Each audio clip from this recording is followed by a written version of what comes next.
it's great to be here in Columbus. Please sit down. And I love you too. You're here today to hear from the next president of the United States, Donald J. Trump. You know you're in a critical state, right? The state of Ohio. This is one of the most important states, not just in the election, but in the country. And we're counting on your support. And we're counting on your support because, as I look out on this audience, I see the future of America. You're the people that are going to either make this country great again, and even greater than it's been in the past, or we're just going to become another country. And that's the difference between these two candidates.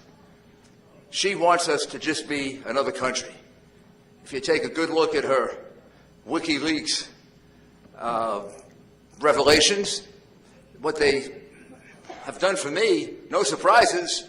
This is the person I always thought she was. She doesn't like middle-class people. She doesn't like people who have a religion. She thinks she doesn't relate well with the middle class. You know something? She's right. She doesn't relate well with the middle class. And she's a basic, what I used to call, before I had to be careful with what I said on the microphone, I just kind of call a phony. She says I have to be one thing publicly, but another thing privately. So I come out here, if she saw an audience like this, right away she would say, I'm going to offer free tuition. Then she'd go backstage and say, bullshit.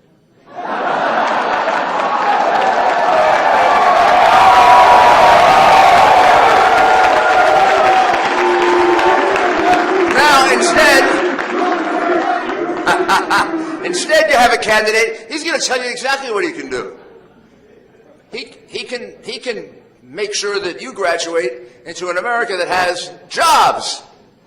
And not just jobs, but good jobs.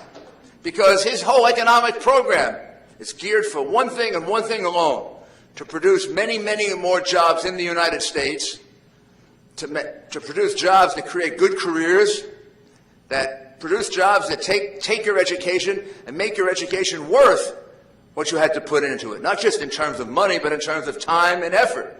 I know from talking to many people in your age group that their big concern, again, when they're in college is, are there going to be jobs for us?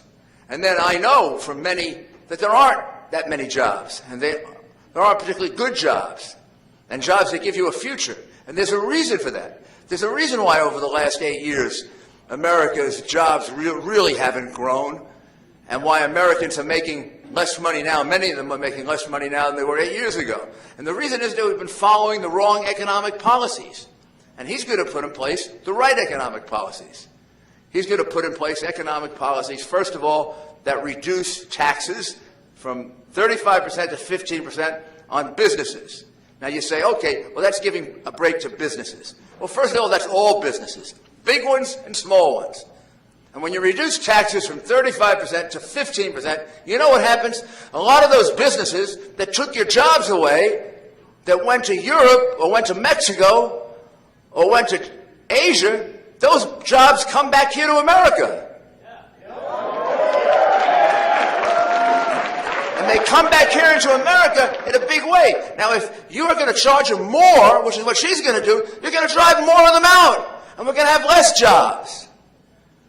And when you go ahead and you reduce income taxes on everybody, and the middle class gets the biggest tax reduction, which is another falsehood of Mrs. Clinton, who keeps saying that the biggest tax break is for the rich.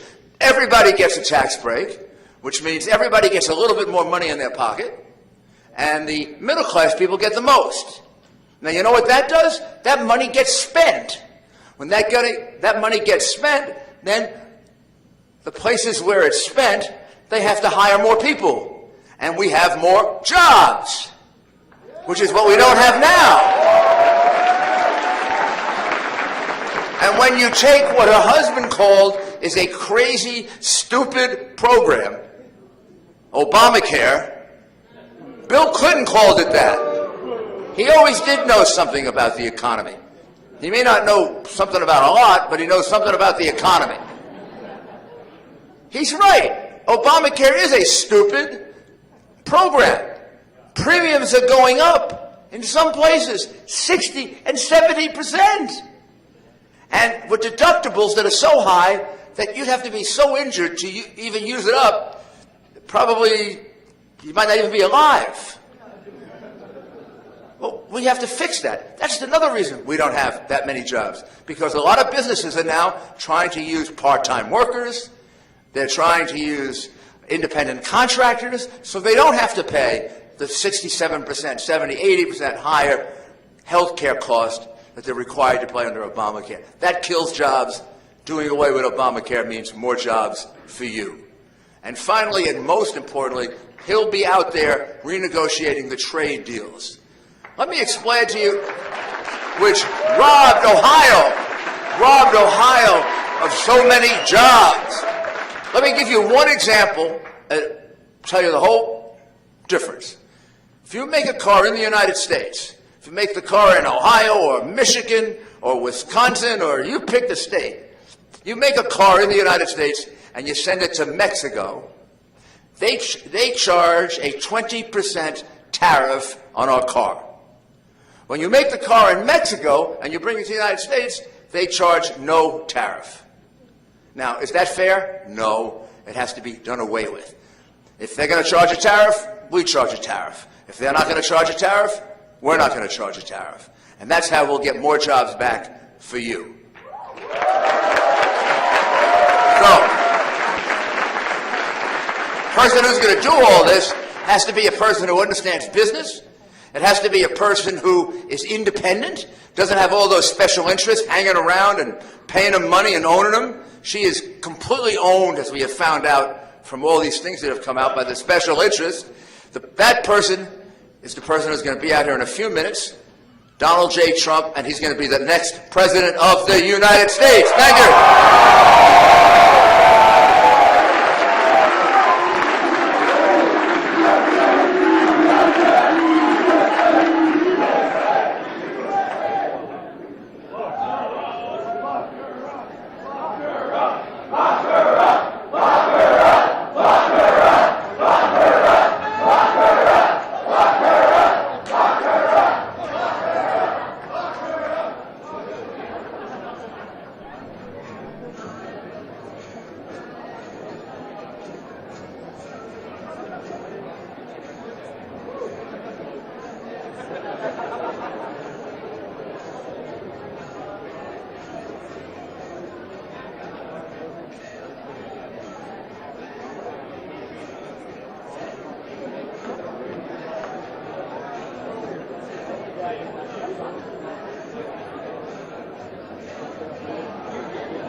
Do you mind, mate? As you always do. Celebrity, I know.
Ladies and gentlemen, let's make America great again. Please welcome the next President of the United States,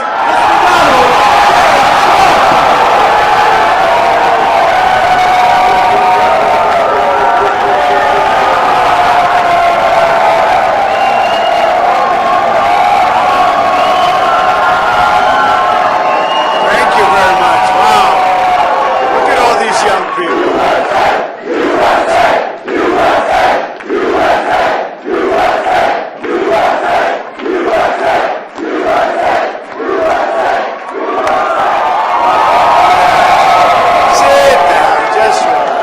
Let's just have a good time. I look forward to this. I'm getting tired of the 15, 20,000 people. Thank you. We wanted to do a beautiful, nice, small, tight room with young, look at you people. Beautiful people, incredible future, and we're going to have jobs for you when you get out of college, okay? You don't have them right now. We had a very bad jobs report. We're going to have big, big jobs. We have lots of choice, okay? So I'm really happy to be back here. I love you too. And I do like Columbus. We've had great success in Columbus and great friendships. I have great friends from Columbus. I want to make sure that you request your absentee ballot. Now, how many people here are old enough to vote? Big group. Whoa! I'd say that's a pretty good. That's pretty good. Now I'll work a little bit harder, okay? See, now that I have that. And remind your friends and family to do the same. We're now 26 days, think of it, 26 days away from the most important election of even your lifetimes. And you have a long life ahead of you, a long, long life. But our country is going wrong. And we have only just begun to fight. We're going to make this country so great again. If we win, we'll create a booming and thriving economy for young Americans and jobs for young Americans. To me, that's so important. We'll create safe communities, lower taxes, leaner government, affordable child care and health care, and a government that's honest and decent and fair. And you don't have that now. We are going to be...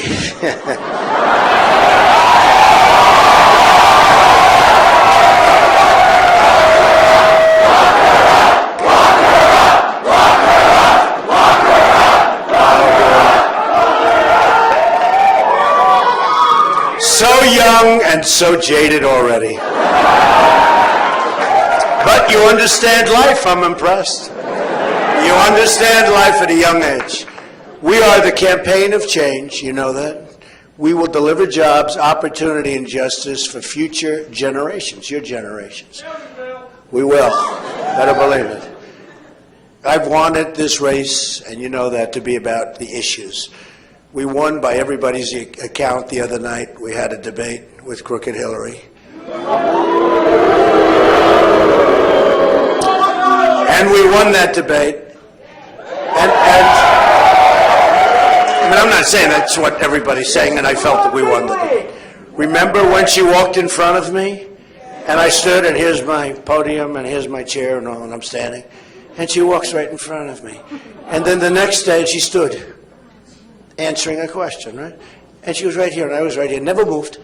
And the next day, the paper came out and said, I invaded her space. I said, what? I invaded her space. No, we won that one, and we look forward. I guess Wednesday night we have another one with Crooked Hillary.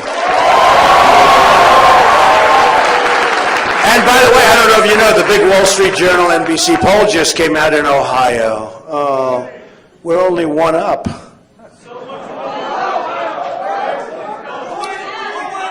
You know? No, you know what? And I say that kiddingly, we're one up. And we got very unfairly battered by people I have no idea who these people are. I've been battered by people that I have no idea who they are, but we're one up in the NBC Wall Street Journal poll, which never treats me good. So we're one up in Ohio, and it just came out in North Carolina. We're one up also. We're doing well. And she spent a fortune on ads, here in North Carolina, just an absolute fortune. And, you know, I'll tell you what, we're going to have some big surprises. This is going to be Brexit all over again, except even bigger numbers. The Clinton campaign has refused to discuss the issues. In fact, the WikiLeaks just came out today. She's got no core. Her people are saying, what's her core? What's she talking about? What's her core? I have a core. You know what it is? Make America great again. That's what.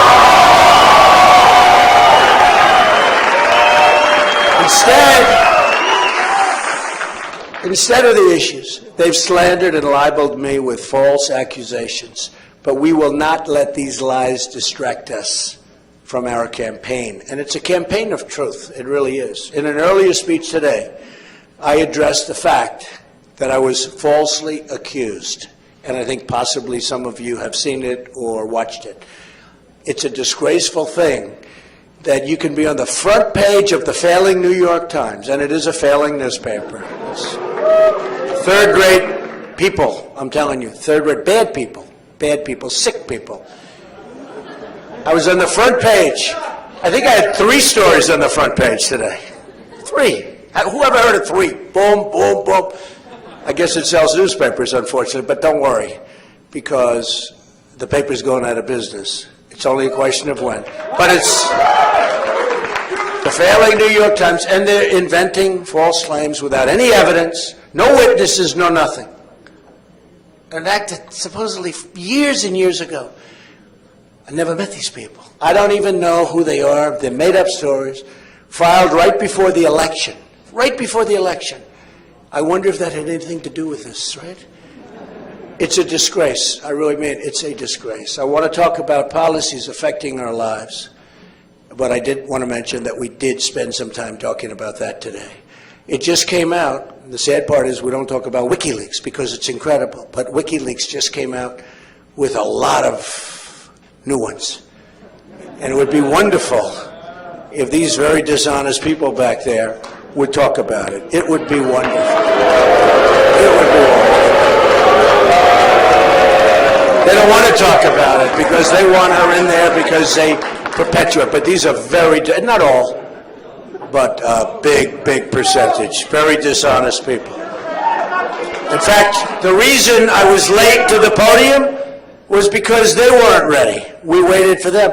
And I said, let's go up without them. Who cares?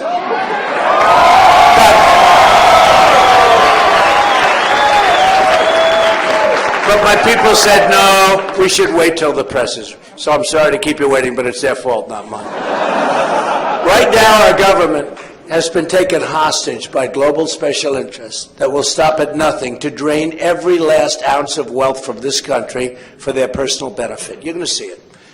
The greatest weapon wielded by Crooked Hillary is the media. That's what she got. She got nothing else, believe me. There's nothing there. She couldn't even pass a bar examination in Washington, D.C., okay? I don't know if you know that, okay? Hillary Clinton failed her bar examination in Washington, D.C. She got nothing going. The WikiLeaks emails show that the Clintons and the corporate media are one and the same. They collaborate and they conspire together. This Washington establishment will stop at nothing to stop all of us. And you're going to see that. You're young people, but you're going to see that. Although we do have one of the most successful real estate people in the world. Would you please stand up? Look at this guy, 55,000 units. So stand up.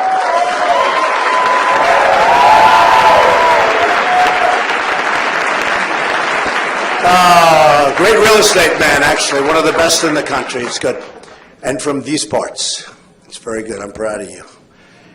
These are the people who have given us decades of endless wars, producing only death and bloodshed, but no victory. What not victory? Can you imagine Douglas MacArthur? Can you imagine General Patton in their grave, right? Spinning. Look, he's going like this, spinning. They can't believe it. We announced 6 weeks before, we're going to Mosul. Did you hear? We're going to Mosul in a few weeks, and we're going to attack them. Whatever happened to the old adage, like, you know, you sort of do it like, don't tell everybody. You do it, let's talk about the victory after. They're going to Mosul. They want to go to Mosul to get the leaders of ISIS, because they say they're in Mosul. But they announced that they're going there for the last 3 weeks. So the leaders, you know, they're smart. They left. They're gone. Oh, these people. We have some real beauties. Our president is incompetent, I will tell you that. He is grossly incompetent. These are the same people, although all he likes to do is campaign. Why isn't this guy working on jobs? He's campaigning all the time. He's campaigning or playing golf. He plays more golf than if you were on the PGA Tour.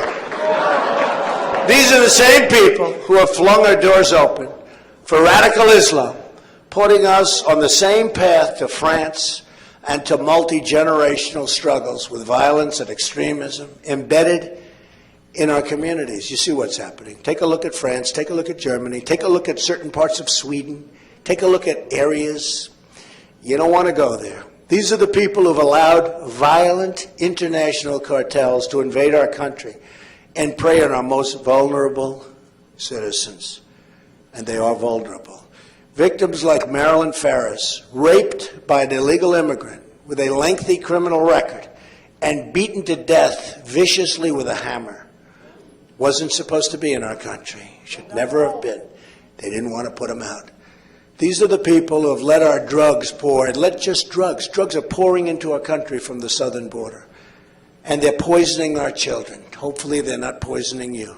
Stay away from drugs, stay away from alcohol, and stay away from cigarettes. I always tell my kids, no drugs, no alcohol, no cigarettes. Ivanka said to me once, she's like 5. She didn't even know what I was talking about. She said, Dad, you're driving me crazy with that. But every time they went, no drugs, no alcohol, no cigarettes. So you just remember that. Puts you at a big, big, big disadvantage. You get hooked. You get hooked, it's hard to get unhooked. Puts you at a big disadvantage. So just remember, maybe that's the thing you'll learn or remember most from what I'm going to say, okay, if you want to know the truth at your age. These are the people who emptied the jobs out of Ohio, Pennsylvania, Michigan, North Carolina, and all of our states, so many of our states, and shipped them to Mexico and other countries. The political powers trying to stop us are the people who have stripped these jobs right out of our inner cities, trapped millions of African American and Hispanic Americans in impoverishment. I mean, they're impoverished. You have to see these inner cities, and you've seen them. You've seen them. They're crime-besieged neighborhoods, and left 70 million American women and children in poverty or near the brink of poverty. At the center of this assault on American prosperity is the Clinton campaign. These are her ideas. They want to do it. They've been running the inner cities, the Democrats, and the Democrat ideas for up to 100 years, and even more than that. Unbroken. Guess what? It's not working. And it's very unfair to the people that have to live there and be shot when they walk to the store, and all of the things that you read about and watch every night on television. They don't work for you. They don't work for America. They work only for themselves. These are the people we're talking about, including foreign government and foreign actors.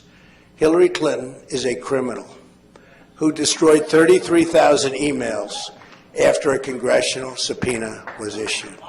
She's a criminal. She is a criminal. You get a subpoena from the United States Congress and you say, get rid of those emails. 33,000 emails were deleted and acid washed. Nobody even heard of it. They were bleached. It's a very expensive process. People don't use it because it's too expensive. She used it. And then she hammered her phones, right? Anybody get rid of your cell phone? Anybody ever hammer it? Anybody hammer it? Anybody? No? Good. That means we have all honest people in here. She ignored hundreds of requests for security in Benghazi, causing the death of 4 brave Americans. And then she lied to the face of grieving parents about the reason for the attack. You remember that. She defended a man who violently and viciously raped a 12-year-old girl by horribly smearing and blaming the victim. And then she laughed about getting the rapist off the hook. You've seen the tape. She was laughing. She thought it was funny. The guy raped a 12-year-old girl. Speaking in secret to a foreign bank, Hillary pledged her support for open borders. That means tens of millions of new foreign workers to compete against you for your jobs, your wages, your future. She's selling out the future of young Americans of all backgrounds to enrich her donors. We won't let that happen. We're not going to let it happen. Hillary and her special interest allies want to keep children in our inner cities trapped in failing schools. Under a Trump administration, disadvantaged children will be able to attend the public, private, charter, or magnet school of their choice. Under President Obama and Hillary Clinton, it's very important.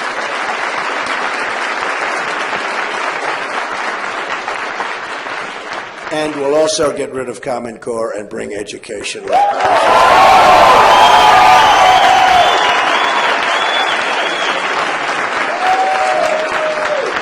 Under President Obama and Hillary Clinton, the national debt has almost doubled. $20 trillion national debt is a weight around the future of every young person in this country and every young person, sadly, in this room.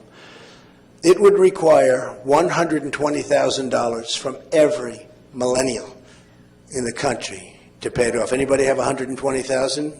We'll make a good. How about 50? How about 20? How about 2? We'll sell it to you for 2. The new debt added under Obama and Clinton would have been enough to pay off all of the outstanding student loans in the United States 6 times over. Think of that. Yet not one penny of that new debt has gone to lowering your tuition and the people that are going to follow you. It's only getting worse. Outrageous. He's right. Who said that? Stand up. That's okay. No, I'm not going to. That's okay. Good. Nice looking guy. Good. Sit down.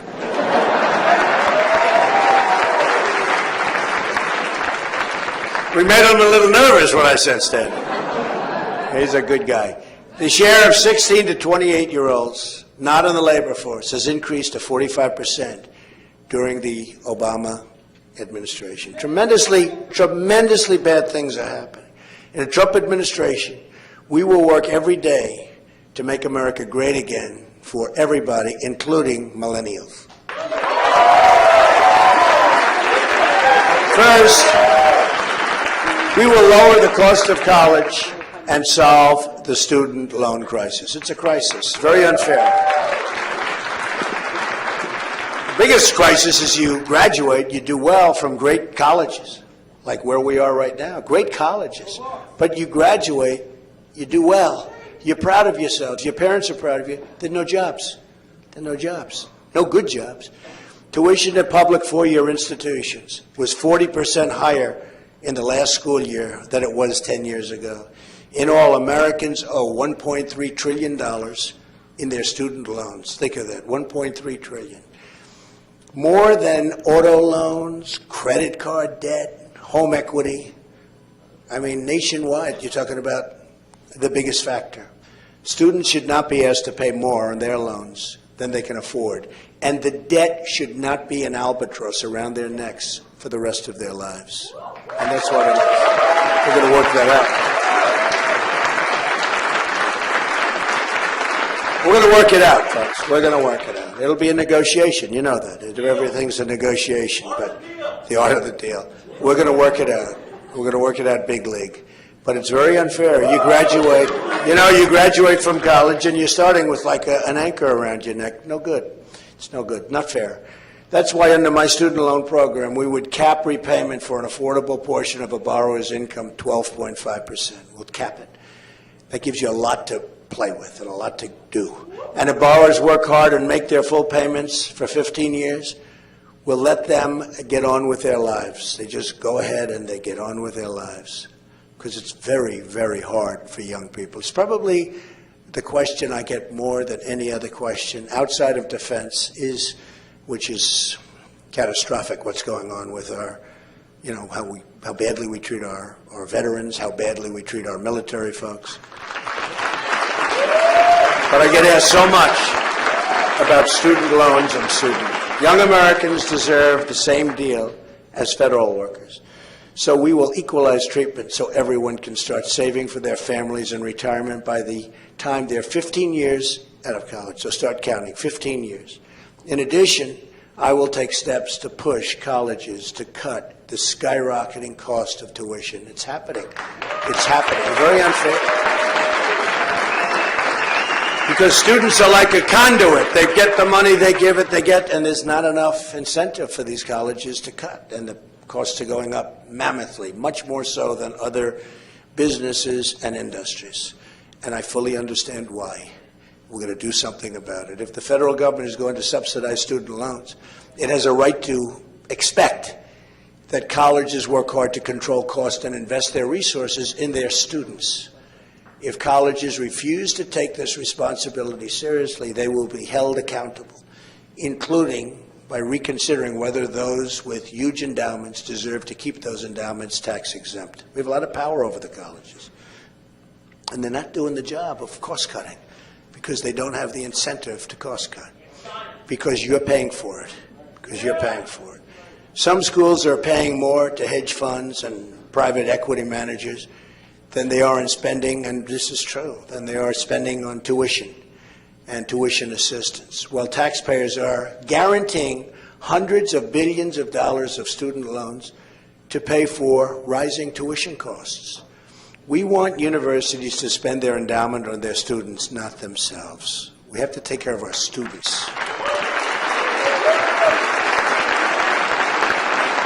They need to use that money to cut the college debt, and they have to cut college tuition. They have to do it. And we have to do it quickly. Much of the skyrocketing cost of college education is due to the tremendous bloat in college administrators and bureaucrats. I know that doesn't happen here, but, just maybe some places. It doesn't happen here, does it? No. No? No, I'm sure it doesn't. But every place else it does.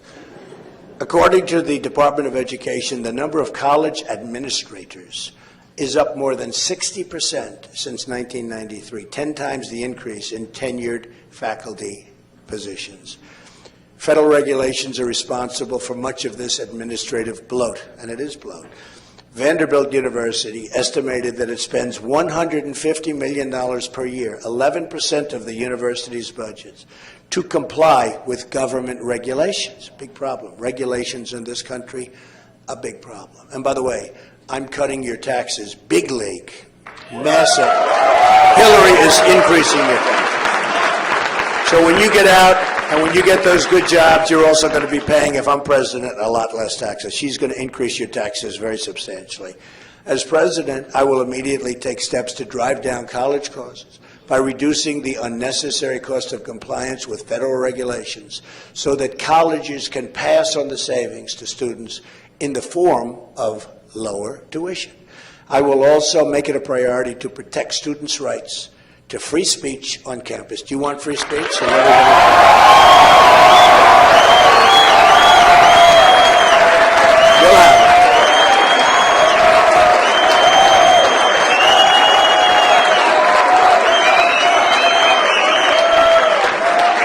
Wow. Wow. You like that more than the lower cost. I mean, that's impressive, right? What's going on? That's pretty cool. That's pretty cool. You know why? He just said it. You know why? Because what? Say it again. That's a pretty great statement. Pretty great. Hey. Do you want to be my speechwriter? I think that would be good. That's very good.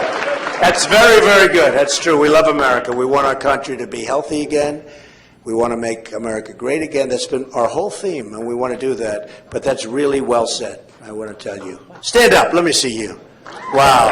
Good. What is that you're wearing? Turn around, show the press. They won't cover it if it's negative on Hillary.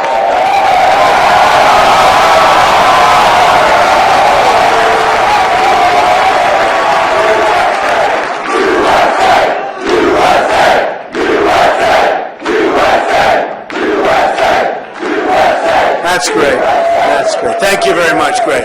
Good. Great future. In the past few decades, political correctness, oh, what a terrible term, has transformed our institutions of higher education from ones that fostered spirited debate to a place of extreme censorship where students are silenced for the smallest of things. You say a word somewhat differently, and all of a sudden you're criticized, sometimes viciously. We will end the political correctness and foster free and respectful dialogue.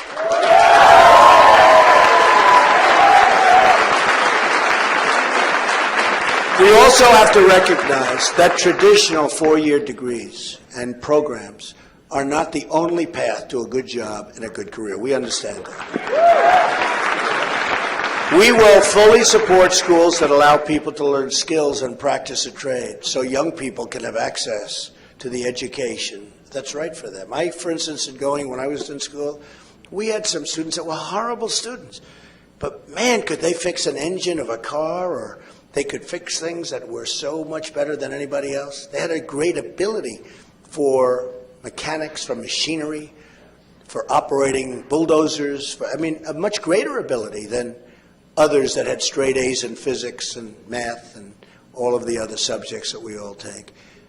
And we forget that. It's very important. It's a great talent. It's a great skill. And we must hold all schools equally accountable for their performance. I will make sure that students have the information they need all about their options. They have to have options before starting school and for repaying their student loans upon leaving school, and we'll make it so you can do it and do it very easily. You watch. There's a lot of room for improvement in this regard. Currently, students navigate 16 complex repayment plans. You know about that, right? Some of you. 8 forgiveness programs and 32 deferment and forbearance options. Each of these programs has their own nuances and qualifications. I will simplify this confusing maze into a single income-based repayment program similar to those that have proved so popular in recent years. That's a very important fact. Very important. We also have to make sure that those who have graduated college and those who are soon to graduate can find a great job. This good job, but I mean great job, right? We want great jobs. We don't want good jobs. To start a career when they do. A lot of our great jobs are gone to other countries, gone to Mexico, gone to China, gone to lots of places. We don't have many good jobs anymore. Many mothers across this country are worried their kids won't find jobs. Are any of your mothers worried about that? Huh? Yeah. A lot of mothers and fathers. And fathers. And they're right to be worried. One of the biggest threats is outstanding and it's really a tremendous threat. The outsourcing of jobs for college-educated kids are being sent to other countries, and they're going at a rate that we've never seen before. At the same time, companies are importing low-wage workers on H-1B visas to take jobs from young, college-trained Americans. You've been seeing that and you've been hearing that. We'll protect these jobs for all Americans, believe me. My economic plan, including tax, trade regulatory, and energy reforms, will create 25 million new jobs and allow the private sector to grow at 4% per year. Right now, it's hardly growing at all.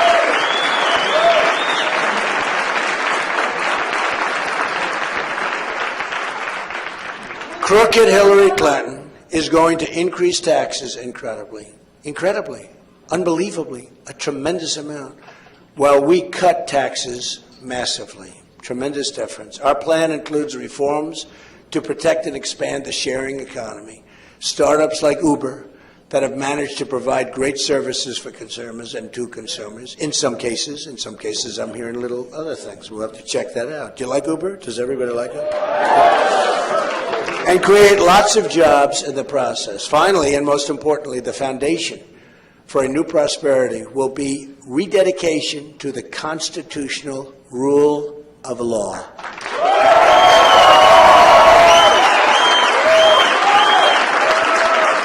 A vote for me is a vote for change, and a vote for me is really a vote for you. Together, we will make America so strong. We will make America so powerful and so rich. Together, we will make America great again. And I want to thank you, and God bless you. You are amazing young people. Amazing young people. Keep up the good work. Say hello to your parents, okay? And thank you, fellas. Thank you.